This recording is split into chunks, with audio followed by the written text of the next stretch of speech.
Let's now examine the borehole environment, looking down at a horizontal section of a borehole drilled through a permeable water-bearing formation. Mud filtrate is forced into a permeable formation by the pressure differential between the mud column and the formation. This forms a solid mud cake on the borehole wall. The mud cake usually has a very low permeability, and once formed it reduces further invasion of the mud filtrate. Adjacent to the borehole, most of the original formation water and most of the hydrocarbons, if present, may be flushed away by the filtrate. This zone is known as the flushed zone.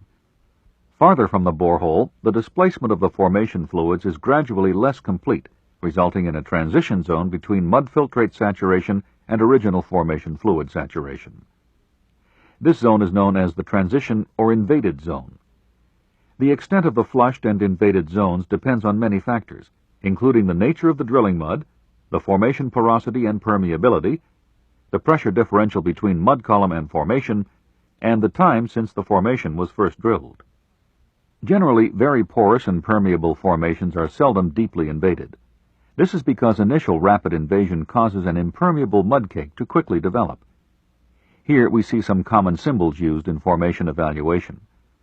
The resistivity of the mud is referred to as R sub m. The resistivity of the mud cake as R sub mc.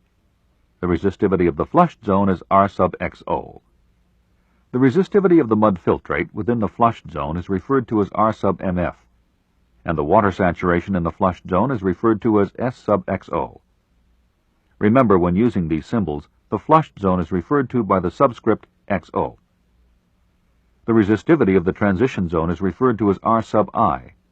In the uninvaded zone, the true formation resistivity is referred to as R sub T. The resistivity of the water is referred to as R sub W, and the saturation of the uninvaded zone is referred to as S sub W.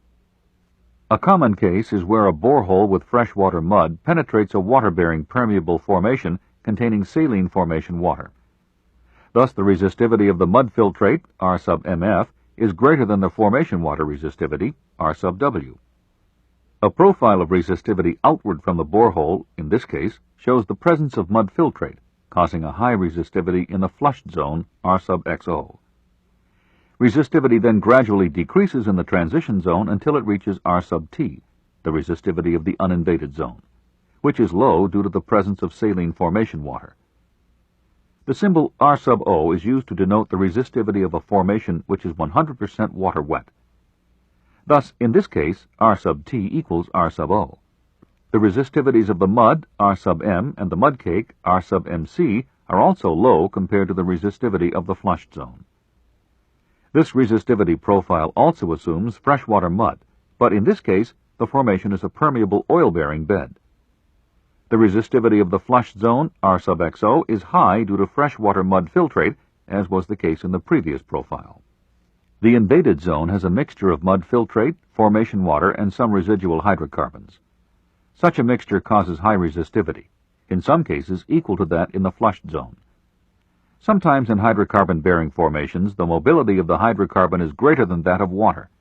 In this case, an annular zone, R sub AN, with a high formation water saturation, may be formed between the invaded zone and the uninvaded zone. Thus, this annular zone, if present, may show up as a zone of relatively low resistivity. Because hydrocarbons are highly resistive, their presence in the uninvaded zone causes higher resistivity than if the zone contained only saline water. The resistivity of this hydrocarbon-bearing uninvaded zone, R sub T, is normally somewhat less than the resistivity of the flushed and transition zones, which contain freshwater mud filtrate.